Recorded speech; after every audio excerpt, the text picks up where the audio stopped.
नमस्कार, स्वागत है आपका मुनाफे की मंडी में, जहां हम आपको कमोडिटी मार्केट की तमाम खबरें बताते हैं, साथ ही आपके लिए बेहतरीन ट्रेडिंग कॉल्स भी लेकर आते हैं। लेकिन सबसे पहले नजर डाल देते हैं आज की कुछ बड़ी खबरों पर, जिन पर आपको नजर रखनी चाहिए। बात गोल्ड की करें तो कल अच्छी तेजी दिखी और आज एक महीने के ऊपरी स्तरों से भाव फिसल गया है। करीब 200 रुपए की गिरावट MCX गोल्ड में दिख रही है। चांदी की बात करें तो 70,000 के नीचे आ चुकी है।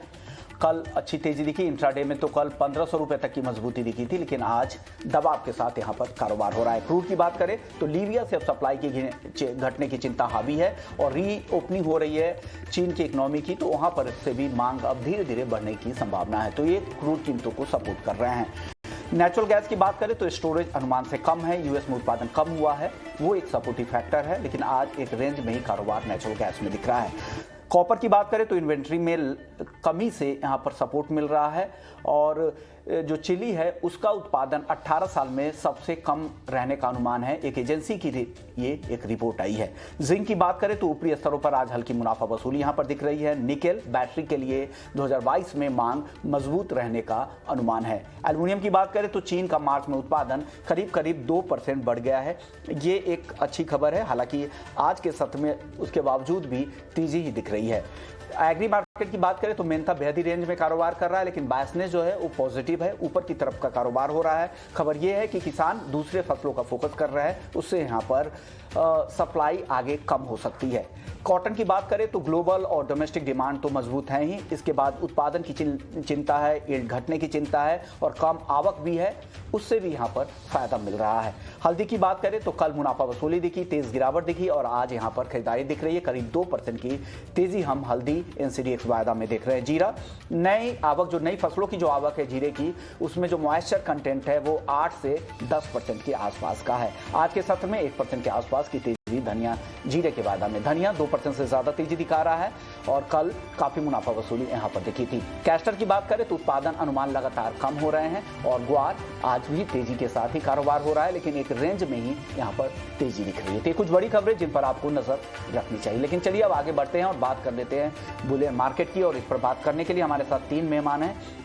हमारे साथ जिगर त्रिवेदी जी है, आनंद राठी के, सुनील खटके हैं कोटक सिक्योरिटीज के, और एक खास मेहमान भी हैं आज हमारे साथ, सोम सुंदरम PR साहब हैं, WGC इंडिया के रीजनल CEO है। सर सोम सुंदरम साहब, आपका ET नाउ स्वदेश पर स्वागत है। सबसे पहला सवाल आपसे यही होगा, जो भाव बुलियन मार्केट का फिलहाल है, क्या आपको ये कंफर्टेबल भाव दिख रहा है? हालांकि आप भाव पे बात नहीं करते हैं, लेकिन क्या आपको ये कंफर्टेबल लग रहा है, क्योंकि वॉर प्रीमियम इसमें काफी ज्यादा दिख रहा है?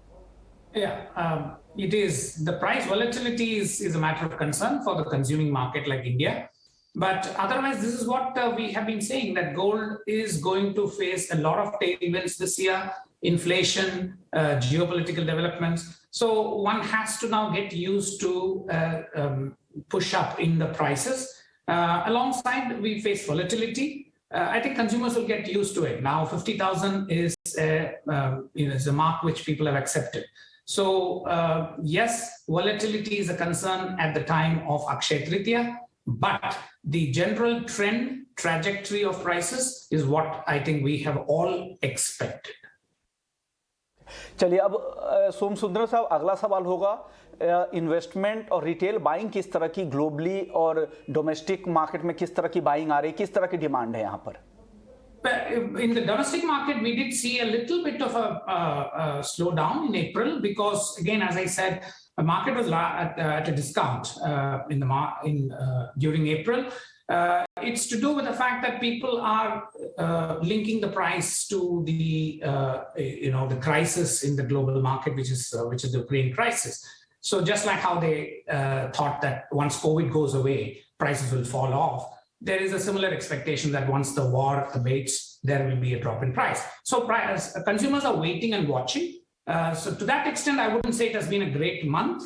But as I said, Akshaya Tritiya should open up the minds of the consumers to this price level and what is in store for the future. Akshaya Tritiya यानी जो मई के पहले हफ्ते में है, वहाँ से डिमांड रिटेल में वापस लौटने की उम्मीद लगाई जा रही है, क्योंकि अप्रैल में मांग कम रही है अब तक, जो अप्रैल के जो 2 हफ्ते बीते हैं, और साथ ही अब शादियों का सीजन भी अब शुरू हो चुका है, तो लग रहा है कि आगे आने वाले समय में डिमांड रह सकती है। सर, ग्लोबल डिमांड किस तरह की है, क्योंकि जो पिछला जो क्वार्टर था उसमें ग्लोबल डिमांड काफ़ी बेहतर दिख रहा था, चाहे वो ETF की मांग हो या इन्वेस्टमेंट के लिए बाइंग हो, लेकिन उस तरह की डिमांड डोमेस्टिक मार्केट में क्यों नहीं आ रही है? That's again, when you look at the domestic prices, it has been a lot more volatile because of, the rupee dollar rates as well. So it is, while the global prices have seen a moving up a trend, we in India have seen certainly that while the prices are going up, there's also the market is at a discount. So we cannot really compare the situation between the global markets and the Indian market at this point in time. And this is also a time when Indians would want to buy more gold.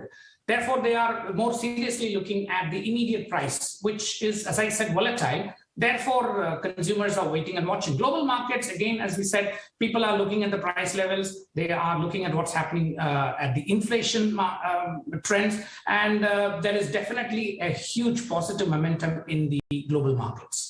Okay, अब सोम सुंदरम साहब, अब अगला सवाल होगा ये supply side को लेकर।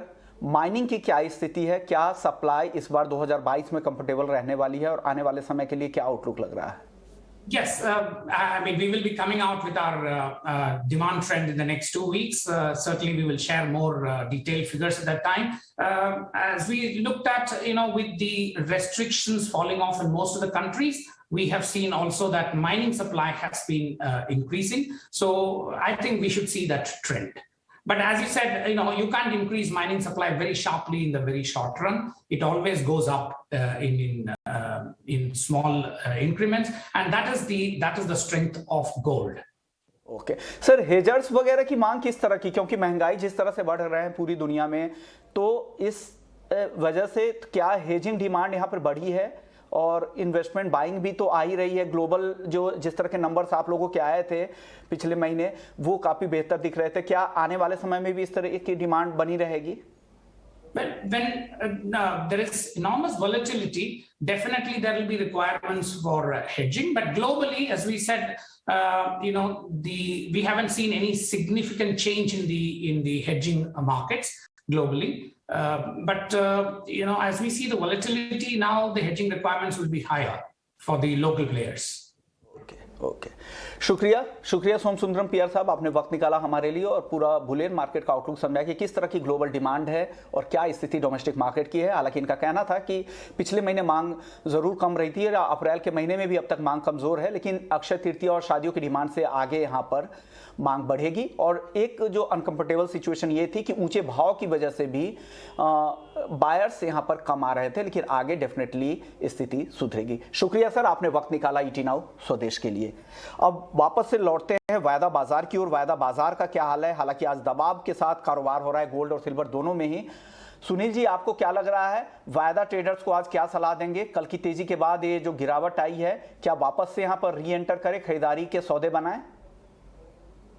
विश्व मोहन जी नमस्कार। मुझे लगता है अभी जो डिप को बाई के अपॉर्चुनिटी के तौर पे देखना चाहिए। बहुत ज्यादा पोजिशनली मेरे ख्याल से न सोचा जाए, क्योंकि क्यूज जो हैं मिक्स्ड हैं। फंडामेंटल्स अगर देखते हैं तो अगर कोई नेगेटिव फैक्टर्स देखते हैं तो एक तरफ से फेड का जो अग्रेसिव स्टांस है मॉनेटरी पॉलिसी को लेके, जिसके चलते डॉलर इंडेक्स अभी मार्च 2020 के हाईस पे है और जो 10 ईयर ट्रेजरी यील्ड्स हैं वो 2018 के हाईस पे हैं। तो वो जो है थोड़ा कैप कर रहे हैं। But on the other side अगर हम देखते हैं जो गोल्ड और सिल्वर के प्राइसेस को सपोर्ट कर रहे हैं, एक तरफ इक्विटी मार्केट्स में हमने थोड़ा बहुत करेक्शन देखा। जियोपॉलिटिकल इश्यूज कहीं ना कहीं और एलिवेट होते जा रहे हैं। इन्फ्लेशनरी कंसर्न्स है, यूएस का 8.5% के आसपास है, जो कि वो कर्ब करने की कोशिश में है। हायर बोरोइंग कॉस्ट है, फेड ने इंटरेस्ट रेट बढ़ाया है, तो कहीं ना कहीं मार्केट में लिक्विडिटी कम होगी। तो ये सारे फैक्टर जो हैं बुलियन जैसे गोल्ड और सिल्वर को सपोर्ट करेंगी। आने वाले समय में मेरे ख्याल से बहुत ही शॉर्ट टर्म क्यूज लेके चलें और पोजिशनल ट्रेड अवॉइड कर सकते हैं, क्योंकि मिक्स्ड फंडामेंटल है। जो आज के लिए जिनको ट्रेड इनिशिएट करना है, मेरा recommendation I think current market के आसपास एक बाय इनिशिएट कर सकते हैं। 53,100 के आसपास बाय करें, 52,900 का एक स्टॉप लॉस लगाएं, 53,500 का लेवल हम शाम तक एक्सपेक्ट कर रहे हैं गोल्ड में। ओके, यानी वापस खरीदारी की राय यहाँ पर आ रही है। 53,500 के टारगेट के लिए आप खरीद सकते हैं। जिगर, आप सहमत है? आपको भी लगता है कि आज खरीद कर जाए? गुड मॉर्निंग विश्व मोहन। सी डॉलर इंडेक्स 101 के स्तर को छू लिया है एंड मुझे लग रहा है गोल्ड में हमने पिछले 10 दिनों में जो रैली देखी थी, आई थिंक 51,300 से लेके करंट लेवल तक की वन वे रैली देखी हुई है। मुमकिन है, there is every possibility, there is a chance of a technical correction in this bull market. Yes, overall fundamentals are positive, undertone is very strong, but मुझे लग रहा है इंट्राडे के लिए अगर किसी को यहाँ पर स्ट्रेटेजी करनी है, one should go short on current levels. June contract gold, since we are talking about gold, I'll give you strategy in gold. Gold June contract sell around 53,200, 53,300 is a stop loss, and 53,050 to 900 is a good level to go long, or in this case it's a target for this short strategy, 52,900, 53,000. यानी range का यहाँ पर फायदा उठाना है। यहाँ पर जो करंट लेवल के आसपास आपको बेचकर 53,000 और वापस से री एंटर बाइंग भी कर सकते हैं नीचे के लेवल पे, ऐसा जिगर मानते हैं। तो कंफ्यूजन नहीं है, वो नीचे के लेवल पे बाइंग की सलाह दे रहे हैं और आप यहाँ पर ऊपर में या करंट भाव पर सेल करें, नीचे आए तो वापस से री एंटर भी खरीदारी के सौदे बना सकते हैं। लेकिन जो भी ट्रेड करे बिना स्टॉप लॉस के नहीं करे, क्योंकि मार्केट काफी वॉलेटाइल है। चांदी में जिगर जी क्या करना चाहिए? 70,000 के नीचे है, क्या करे? अभी बेच के ही जाए आज? Same view, same view. See, so again, I'm repeating, but in the case of silver, 66,000 से 71,000 का कल हाई टच किया था, around 70,700. Yes, यहाँ पे भी एक टेक्निकल करेक्शन आ सकता है। Again, this is also a bull market. Base metals का यहाँ पर सपोर्ट भी था इन दिनों, आज के दिन में नहीं है। मुझे लग रहा है अगर करंट लेवल्स के आसपास अगर चांदी मिलती है, वन शुड गो शॉर्ट। मे वायदा बेच के चले 69,900, 70,100 स्ट्रिक्ट स्टॉप लॉस है, एंड 69,600, 500 टारगेट लेके चल सकते हैं। My view will negate about 70,300। चलिए बात कर लेते हैं कच्चे तेल की। हालांकि यहाँ पर अब जो खबर आ रही है, लीबिया के आउटेज की वजह से यहाँ पर आज कीमतों को सपोर्ट मिल रहा है, और ये भी खबर आ रही है कि शंघाई में रीओपनिंग धीरे धीरे रीओपनिंग की कोशिश की जा रही है, वहाँ से भी अब डिमांड धीरे धीरे बढ़ सकती है। सुनील जी, क्या लग रहा है कच्चे तेल में अब? जी विश्व मोहन जी, मुझे लगता है $110 के ऊपर अभी सस्टेन कर रहा है ब्रेंट। अगर हम बात करते हैं डोमेस्टिक मार्केट में 8,200 के रेंज में अभी चल रहा है। रशिया के क्रूड एक्सपोर्ट को लेके ईस्ट ये वेस्टर्न कंट्रीज के तरफ से कोई सैंक्शंस नहीं आए हैं, मतलब यूरोप की तरफ से कोई सैंक्शंस नहीं लगे हैं। उससे थोड़ा बहुत हमने क्रूड के प्राइसेस को कैप करते हुए देखा था। इवन इंटरनेशनल एनर्जी एजेंसी ने भी बताया था कि वो स्ट्रेटेजिक रिजर्व से हम सप्लाई ईज आउट करेंगे। यूएस ने भी एक प्लान्ड रिलीज की बात की है 1 मिलियन बैरल पर डे का। तो कहीं ना कहीं मार्केट एक एग्जैगरेटेड अपसाइड मूवमेंट नहीं दिखाएगा, बट ग्रेजुअली वो धीरे धीरे ऊपर जा रहा है, क्योंकि कहीं ना कहीं रशिया यूक्रेन के जो टॉक्स हैं वो यील्ड रिजल्ट नहीं कर रहे हैं। और जैसे आपने बताया, चाइना की तरफ से अभी लॉकडाउन धीरे धीरे ईज आउट हो रहे हैं, तो आने वाले समय में डिमांड भी जो है बढ़ सकता है। और एक जो इंपॉर्टेंट फैक्टर है हमें ध्यान में ये भी रखना है, जो ओपेक प्लस नेशंस हैं, वो जो मेंबर्स हैं बहुत सारे, जो प्लान्ड इंक्रीज उनको आउटपुट करना है, वो कोप अप शायद नहीं कर पाएंगे, ऐसा भी एक अनुमान आ रहा है, जिसकी वजह से मार्केट में सप्लाई टाइटनेस जो है बढ़ सकती है। और जो बड़ा क्रूड ऑयल का एक्सपोर्टर है सऊदी का, जो अरामको है, उसने भी जो अपने सेलिंग प्राइस है उसमें प्रीमियम्स ऐड किए हुए हैं। तो कहीं ना कहीं थोड़ा बहुत बाय ऑन डिप की अपॉर्चुनिटी जो है हमें दिख रही है। डोमेस्टिक मार्केट में मुझे लगता है आज के डे ट्रेडर्स को 8,210 के रेंज में बाई इनिशिएट करना चाहिए। 8,170 का एक स्टॉप लॉस लगा के चलें, 8,300 तक का लेवल देखने को मिल सकता है। चलिए अब जिगर आप बताइए, क्या आपका फिर से कॉन्ट्रा व्यू ही है क्रूड पे? आपको क्या लग रहा है, करंट लेवल पे खरीदें या ऊपर के लेवल पे बिकवाली करें? क्या सलाह देंगे? So it will be a buy on dips market, but I am expecting a very sharp dip.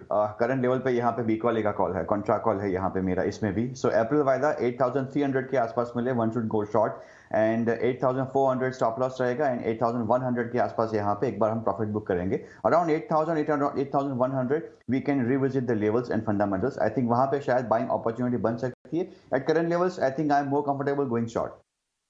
जिगर, ये नेचुरल गैस में भी जबरदस्त तेजी का रुख दिख रहा है। हालांकि आज यहाँ पर भले ही सुस्ती दिख रही हो, लेकिन रिकॉर्ड्स तोड़ के पास अभी भी एमसीएक्स पर है, करीब 14 साल की ऊंचाई पर इंटरनेशनल मार्केट में है। क्या सलाह देंगे? जैसा कि आपने बताया, वन वे रैली हमने नेचुरल गैस में देखी हुई है। 330 340 के levels I can see on the charts. 340 350 से हमने 600 तक के लेवल्स देखे थे। ऑल टाइम हाई एमसीएक्स में टच किया हुआ है। फंडामेंटल्स काफी बुलिश है इसके, चाहे वो रशिया यूक्रेन को लेके हो, यूएस इन्वेंटरीज को लेके हो। So I think overall undertone is quite bullish, लेकिन मैं एक करेक्शन का वेट करूंगा, then only I will go long positionally. Intraday के लिए अगर खेलना है यहाँ पे, I am recommending a short position, short strategy. So April contract, one can go short around 595, 598 stop loss and 588 is target. यानी जिगर के जो भी कॉल्स है इंट्राडे के लिए और स्टॉप लॉस जरूर ध्यान में रखिएगा, क्योंकि मार्केट अभी बहुत ही वॉलेटाइल है। तो अगर आप सेल कर रहे हैं तो इसे कैरी नहीं करें, आज के आज पोजीशन को खत्म करने की कोशिश करो। स्टॉप लॉस को भी फॉलो करें। 598 का स्टॉप लॉस है, यहाँ पे सेल करने की सलाह है 588 के टारगेट के लिए। नेचुरल गैस पर आपका व्यू सुनील जी? जी विश्व मोहन जी, कल 9% बढ़ा था मार्केट, तो एग्जैगरेटेड मोमेंट हमें देखने को मिला है। एक, जैसे आपने बताया था इनिशियली कि यूएस में आउटपुट की कमी है। यूएस की एलएनजी एक्सपोर्ट जो है मल्टी ईयर हाई पे है, और यूरोप भी रशियन कोल को बैन करा है, तो कहीं ना कहीं नेचुरल गैस पे डिपेंडेंसी बढ़ गई है। तो उसके चलते भाव जो हैं एग्जैगरेटेड वे में बढ़े हैं। बट मैं भी सोचता हूँ कि एक आध करेक्शन, एक आध दिन का करेक्शन जो है हमें देखने को मिल सकता है। बट हाँ, 605 610 का लेवल अगर मिलता है तो वहां पे मैं सेल की सलाह दूंगा, और 615 620 का एक रेजिस्टेंस है, वहां पे एक स्टॉप लॉस मेंटेन करें। 575 तक का एक लेवल जो है डे में देखने को मिल सकता है। तो सेल ऑन राइस का मेरा भी व्यू रहेगा नेचुरल गैस में। स्ट्रेटजी यहाँ पर ले सकते हैं, क्योंकि बड़ी तेजी के बाद एक करेक्टिव मूव जो आता है वो मूवमेंट यहाँ पर देखने को मिल सकता है, उसका फायदा उठाइए, इसलिए यहाँ बेचने की सलाह है। लेकिन जो भी ट्रेड करे बिना स्टॉप लॉस के नहीं करे। चलिए अब बात कर लेते हैं बेस मेटल्स की। बेस मेटल्स में आज एल्युमिनियम अच्छी तेजी दिखा रहा है। जिगर, एल्युमिनियम क्या लग रहा है, और साथ ही कोई और मेटल एल्युमिनियम के अलावा आपको लग रहा है नहीं कहीं और ट्रेड करना है? जिंक, कॉपर, एल्यूमिनियम, मुझे लग रहा है इन तीनों में लॉन्ग इनिशिएट किया जा सकता है। सी, इन दिनों की अगर मैं बात करूं, चाइना के lockdown restriction slowly and gradually ease हो रहे हैं, that's a bullish factor. China के जो इंडस्ट्रियल प्रोडक्शन नंबर्स आए थे, जीडीपी नंबर्स आए थे, that was also favouring a rally in base metals. And China की जो पब्लिक रिजर्व बैंक है, पीपल्स बैंक ऑफ चाइना, उन्होंने 25 बेसिस पॉइंट से आरआरआर में जो कट किया है, जिसकी वजह से सिस्टम में काफी ample liquidity will be provided in the system from 25th of April. All these fundamentals are supporting, although dollar index जो है वो 101 के आसपास है, ये एक मेजर हेडविन है। बट अगर इन्वेंटरीज हम देखें, मल्टी ईयर लो पे है, मल्टी डिकेड लो पे है बहुत सारी बेस मेटल्स की। So undertone is bullish in base metals, and I will go long in aluminium, copper and zinc. I take one by one. Aluminium, April buy long around 274 272 stop loss and 278 target. Zinc buy around 379 377 stop loss and 383 target. यानी copper, aluminium और zinc, तीन call है। 383 का target है zinc के लिए, copper का target 842 का, और एल्युमिनियम का टारगेट है 278 का। तीनों ही काउंटर खरीदारी की सलाह है। सुनील जी, आप क्या खरीदने की सलाह देंगे बेस मेटल्स में आज? है कॉपर एक अच्छी अपॉर्चुनिटी रहेगी अगर किसी को out of the base metal select करना है ट्रेडिंग पर्सपेक्टिव से। मुझे लगता है कॉपर इज अ बेटर बेट। एक, जैसे आपने भी बताया था कि कॉपर का सप्लाई डिसरप्शन जो है एंटिसिपेट कर रहे हैं, क्योंकि जो पेरू का जो बड़ा माइन है, कॉपर का माइन है लास बोम्बास, वहां पे जो ऑपरेशंस हैं वो शायद 20 अप्रैल, जो कि कल से जो है सस्पेंड हो सकते हैं। ये माइन जो है ग्लोबली 2% तक का कंट्रीब्यूट करता है ओवरऑल ग्लोबल मार्केट शेयर में। तो वहां पे अगर ऑपरेशन सस्पेंड होंगे तो उसका एक शॉर्ट टर्म बेनिफिट हमको कॉपर के प्राइसेस में देखने को मिलेगा। और अपार्ट फ्रॉम दैट, अगर ईयर ऑन ईयर भी आउटपुट देखते हैं तो चिली और पेरू, अगर दोनों का आउटपुट देखते हैं तो कहीं ना कहीं वो ग्लोबल लेवल पे एक डेफिसिट में देखने को आ रहा है, तो उसका भी सपोर्ट जो है ओवरऑल बेस मेटल पैक में देखने को मिल रहा है। तो फॉर द डे मुझे लगता है कॉपर 835 के रेंज में बाई करना चाहिए। 832 का स्टॉप लॉस लगा के 842 तक का टारगेट इंट्राडे में देखने को मिल सकता है। जानकारों की सलाह है तो कॉपर एक, दोनों जानकारों का कन्विक्शन है कॉपर को लेकर। चलिए अब बात कर लेते हैं एग्री मार्केट की, और सबसे पहले बात स्पाइसेस की होगी। कल की मुनाफा वसूली के बाद आज वापस से यहाँ पर खरीदारी दिख रही है। जिगर, कुछ पसंद आ रहा है यहाँ पर? इस खरीदारी में क्या खरीदें? विश्व मोहन, जो भी मेरे एग्री के कॉल्स होंगे वो टेक्निकल कॉल्स होंगे। मुझे एग्री में स्पाइस कॉम्प्लेक्स में मुझे जीरा थोड़ा अच्छा लग रहा है। जीरा मई वायदा 22,000 के आसपास यहाँ पे खरीदारी की जा सकती है। 21,800 का स्टॉप लॉस लेके चले। एक या दो दिनों में 22,400 22,500 के लेवल्स देखने को मिल सकते हैं। जीरा टॉपिक जिगर की तरफ से। स्पाइसेस में आपका आउटलुक क्या है? कुछ लग रहा है कि अगर कुछ खरीदने लायक आपको यहाँ पर सुनील जी?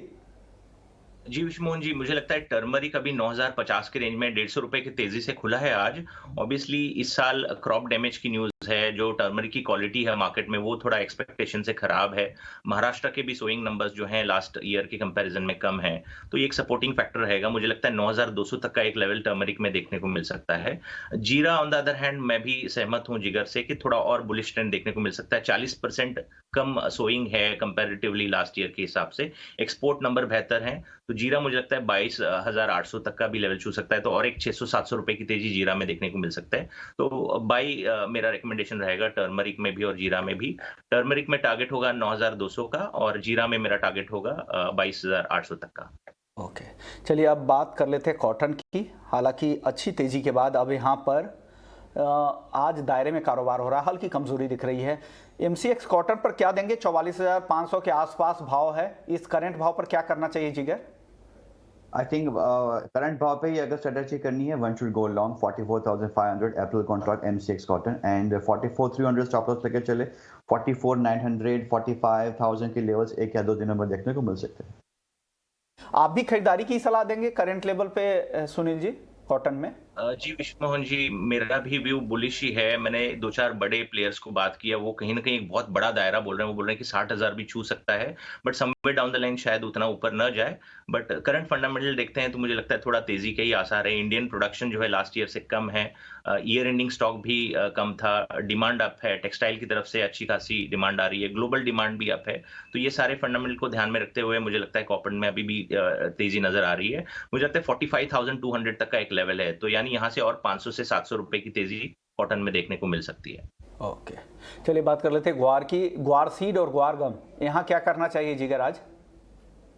गुआर सीड और गुआर गम, सी सेंटीमेंट तो इंट्राडे में पॉजिटिव है। गुआर सीड 6510 के आसपास चल रहा है, वन शुड गो लॉन्ग। गुआर सीड में 6510 से लेके 6450 का स्टॉप लॉस लेके चले। मुझे लग रहा है 2 या 3 दिनों में 6700 के लेवल्स देखने को मिल सकते हैं। सो आई एम पॉजिटिव ऑन गुआर सीड गुआर गम बोथ द काउंटर्स। ओके, चलिए बात कर लेते हैं करेंसी मार्केट की। हालांकि आज भी दबाव के साथ ही यहाँ पर कारोबार दिख रहा है, लेकिन एक बहुत ही सुस्त चाल है। सुनील जी क्या सलाह देंगे? 76.27 है डॉलर के मुकाबले रुपया, यहाँ से किस तरफ जाएगा? जी, मुझे लगता है थोड़ा रुपये में मजबूती देखने को मिल सकती है। जो यूएस में इन्फ्लेशनरी कंसर्न्स है वो कहीं न कहीं डॉलर पे हावी करेंगे आने वाले समय में। डॉलर भी अभी मल्टी ईयर हाई पे है, तो कहीं न कहीं थोड़ा बहुत करेक्शन देखने को मिल सकता है, तो उसका फ़ायदा रुपये में देखने को मिल सकता है। मुझे लगता है 75.5 तक का एक लेवल फिर से रुपये में देखने को मिल सकता है। तो आई थिंक और 50 से 70 पॉइंट का बेसिस पॉइंट का जो है अप्रिसिएशन हमें रुपये में देखने को मिल सकता है आने वाले समय में। ओके, शुक्रिया सुनील जी आपका, जिगर आपका। आप लोगों ने वक्त निकाला, बेहतरीन आउटलुक और ट्रेडिंग कॉल्स दिए। तो कमोडिटी की इस खास पेशकश मुनाफे की मंडी में फिलहाल इतना ही, लेकिन आप बने रहिए हमारे साथ।